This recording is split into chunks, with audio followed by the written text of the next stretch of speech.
ఓం నమ శివ శ్రీమాత్రి నమః. మిత్రులందరికీ నమస్కారం అండి. ఈరోజు మనం చెప్పుకోబోయే టాపిక్ ఏంటంటే, చాలామంది మిత్రులు అడిగారు, ధనత్రయోదశి రోజున పూజ చేసే విధానం గురించి చెప్పండి, సింపుల్గా ఉండాలి, మాకు ఇబ్బంది లేకుండా ఉండాలి, అలాగే మంచి ఫలితాలు రావాలని చాలామంది మిత్రులు అడగడం జరిగింది. మన మిత్రులందరికీ ఈ దీపావళి ముందు వచ్చే ధనత్రయోదశి రోజున ఏ విధంగా పూజ చేసుకుంటే మంచి ఫలితాలు వస్తాయో మీకు చెప్తాను. ధనత్రయోదశి రోజున ఎందుకు పూజ చేయాలంటే, ధనవంతరి మనకి ఆయుష్ని, ఆరోగ్యాన్ని, అలాగే ధనాన్ని, అష్టైశ్వర్యాలు కలగడానికి ఆయుష్యగతంగా ఉండాల్సింది, అలాగే ఆరోగ్యంగా ఉండాలి. ఈ పాయింట్ ఆఫ్ వ్యూలో ఈ పూజ చేయడం అనేది జరుగుతుంది. మీకు నేను ఎలా చేయాలో చెప్తాను. యాక్చువల్గా నేను దీపం వెలిగించే ఉంచాను. మీరు ముందు ఏం చేస్తారంటే, ఒక పీట మీద ఈ దీపం వెలిగించే ముందు స్వస్తిక్ని, ఇప్పుడు నేను స్వస్తిక్ కనిపిస్తుంది కదా, స్వస్తిక్ని వేయండి. నేను ముందే స్వస్తిక్ వేయడం జరిగింది. కాస్త తడిపి, కుంకుమ తడిపి స్వస్తిక్ వేయండి. తడిపిన తర్వాత, స్వస్తిక్ వేసిన తర్వాత ఏం చేస్తారంటే, మీరు ఒక మట్టి ప్రమిదిని తీసుకోండి. మట్టి ప్రమిదిని తీసుకొని దాంట్లో నువ్వుల నూనె కానీ, ఆవు నెయ్యి కానీ తీసుకొని పక్కన పెట్టుకోండి. 3 ఒత్తులు కలిపి ఒక ఒత్తిగా చేసి ఆ దీపం స్వస్తిక్ మీద ముందు మనం పెట్టే ముందు, దీపం ప్రమిది పెట్టే ముందు ఇక్కడ నిన్న కుంకుమ కనిపిస్తుంది చూడండి, కుంకుమ కనిపిస్తుంది ఇక్కడ. ఆ కుంకుమ ఏంటంటే బొట్టుగా పెట్టాలి. ఇక్కడ ఇలా పెట్టాను కదా, అలా బొట్టుగా పెట్టాలి. బొట్టుగా పెట్టి ఇలా కుంకుమ తీసుకోండి, ఇదిగో ఇలా కుంకుమ తీసుకోండి, అలాగే బొట్టుగా పెట్టండి. పెట్టిన తర్వాత దీపాన్ని వెలిగించండి, ఆవు నెయ్యితో కానీ, నువ్వుల నూనెతో కానీ. ఇలా లక్ష్మీ గణపతి ఉన్న పటమైన పర్వాలేదు. ఇవి మీకు చూపించడం కోసం నా దగ్గర ఉన్న బ్రాంజ్ అంటే ఇత్తడి లక్ష్మీ గణపతి బొమ్మని మీకు చూపిస్తున్నాను నేను. మీ పటం మీదనే పెట్టుకోండి. ధనవంతరి అంటేనే మనకి ఆయుష్ని, ఆరోగ్యాన్ని ఇవ్వడానికి మనకి శాస్త్రాల్లో చాలా గొప్పగా చెప్పడం జరిగింది. ఈ ధనత్రయోదశి రోజున చేయడానికి మన పూర్వీకులు చెప్పారు. చాలా విధానాలు ఉన్నాయి. ఈ చిన్న విధానం, ఈ విధానం చేయండి, ఖచ్చితంగా ఫలితాలు వస్తాయి. ఏం చేయాలో చెప్తున్నాను. మీరు చేయాల్సిందల్లా ఏంటంటే, తర్వాత ఇలా వెలిగించిన తర్వాత మీరు ఒక లక్ష్మీ గవ్వను తీసుకోండి, ఇలా దీపం లోపల పెట్టండి. అలాగే ఒక వెండి కాయని కానీ, రూపాయి కాయని కానీ తీసుకోండి, అలాగే దీపం లోపల పెట్టండి. చూస్తున్నారు కదా.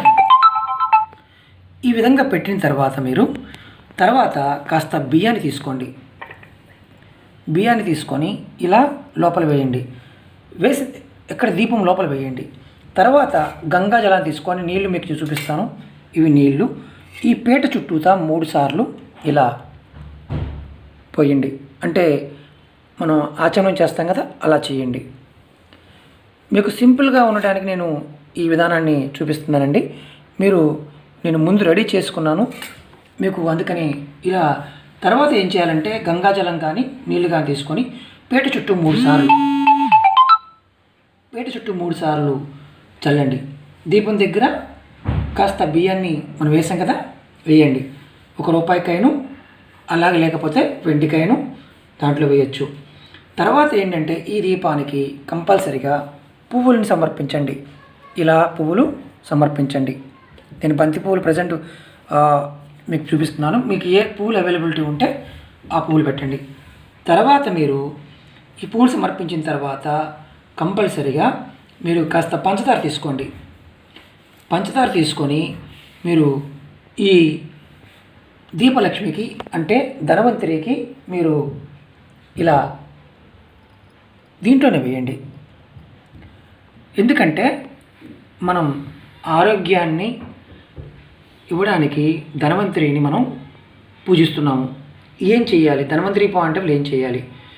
మనం ఈ దీపాన్ని తీసుకొని, ఈ దీపానికి ముందు నమస్కారం చేసుకొని, ఈ పీట మీద నుంచి ఈ దీపాన్ని తీసుకొని మనం ఇంటి ప్రథమ గుమ్మం దగ్గర, ప్రథమ గుమ్మం అంటే మనం ఇంట్లోకి వస్తాం కదా, అక్కడ బయట నుంచి లోపలికి వచ్చేటప్పుడు మనం మన కుడి చేతి వైపున ఈ దీపాన్ని పెట్టాలి. అక్కడ దీపానికి ఏ ముగ్గు వేయాలంటే, మీకు వీలైతే కుబేర ముగ్గు వేయండి, లేకపోతే మామూలుగా ఏ ముగ్గు వేసినా పర్వాలేదు. అంటే ఒకటేం చేయాలంటే, ఈ దీపాన్ని నమస్కారం చేసుకున్నప్పుడు ఇంట్లో కుటుంబ సభ్యులు ఉంటే కనుక అందరూ కూడా కుంకుమతో బొట్టు పెట్టుకోండి. అందరూ కూడా ఈ దీపానికి నమస్కారం చేసుకోండి. ఎందుకంటే ఆయుష్ని, ఆరోగ్యాన్ని ధనవంతుని మనకిస్తాడు. తర్వాత ఏం చేయాలి? మామూలుగా ముందు పూజ చేసే ముందే గణపతిని స్వస్తికి వేసే ముందు గణపతిని తలుచుకొని స్వస్తికి వేయాలి. నేను ముందు చెప్పలేదు, ఇప్పుడు చెప్తున్నాను.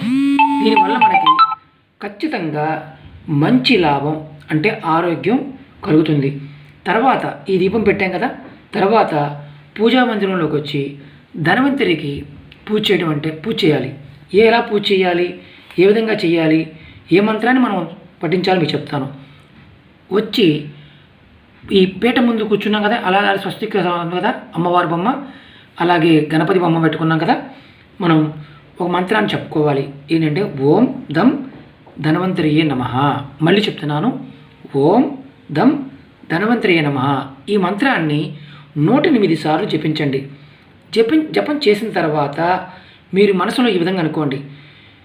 జపం చేసిన తర్వాత ఏమంటే, ఓ ధన్వంతరి, ఈ జపాన్ని మీ పాదాలకు నేను సమర్పిస్తున్నాను అనుకుని మీ కుటుంబ సభ్యులంతా ఉన్న వారందరికీ కూడా మంచి ఆరోగ్యాన్ని ప్రసాదించు తండ్రి అని నమస్కారం చేసుకోండి. మళ్ళీ చెప్తున్నానండి, ఈ జపం చేసిన తర్వాత మీరందరూ కూడా, మీ కుటుంబ సభ్యులందరూ కూడా మాకు మంచి ఆరోగ్యాన్ని ప్రసాదించు తండ్రి అని నమస్కారం చేసుకొని ఆ తర్వాత ఇలా లక్ష్మీ గణపతికి అష్టోత్తరంతో పూజ చేసుకోండి. అదే టైంలో ఈ పూజ ఎప్పుడు చేయాలి, టైంలో చేయాలి. ధనత్రయోదశి రోజున సాయంత్రం సంధ్య టైంలో మీరు, ఎందుకంటే సూర్యోదయం అయిపోతుంది కదా, 7 నుంచి 8 ఆ టైం మధ్యలో, అంటే సాయంత్రం 7 గంటల దగ్గర నుంచి 8:15 మధ్యలో ఈ పూజ చేసుకోవాలి. ఖచ్చితంగా మీకు ఇంటి ఎల్లపాది ఉన్న వారందరికీ కూడా మంచి ఆరోగ్యాన్ని, ధన సమృద్ధిని ఆ ధనవంతుని మనకి ఇస్తాడు. ధనవంతుని అంటే పాలసముద్రం నుంచి మనకి ఈ మంచి కథ ఉందండి. దీంట్లో ఇప్పుడు పెద్ద వీడియో అయిపోతుంది కాబట్టి కథ తర్వాత చెప్పుకుందాం. ఏంటంటే ధనవంతుని పూజ చేయడం వల్ల ఆయుష్, ఆరోగ్యం, ధన సంపాదన కలుగుతుంది. మీరు ఇది విధి విధానంగా చేయండి, ఖచ్చితంగా మీకు అష్టైశ్వర్య భోగభాగ్యాలు కలుగుతాయని ధనత్రయోదశి చేస్తే మంచి అవుతుంది శాస్త్రం చెప్తుంది. చిన్న సింపుల్ పూజ అండి, ఇది చేయండి. నేను నెక్స్ట్ వీడియోలో ఏ వస్తువులు కొని తెచ్చుకుంటే అంటే ఖర్చు కాకుండా తక్కువ ఖర్చుతో మనకి ధనం వస్తుందో శాస్త్రంలో చెప్పారు, అవి కూడా మీకు చెప్తాను. మిత్రులందరికీ నా విన్నపం ఏంటంటే, ఈ వీడియో మీకు నచ్చినట్టయితే లైక్ చేయండి, షేర్ చేయండి, నా ఛానల్ సబ్స్క్రైబ్ చేయండి, గంట సింబల్ని యాక్టివేట్ చేసుకోండి. ఓం నమః శివాయ, శ్రీమాత్రే నమః.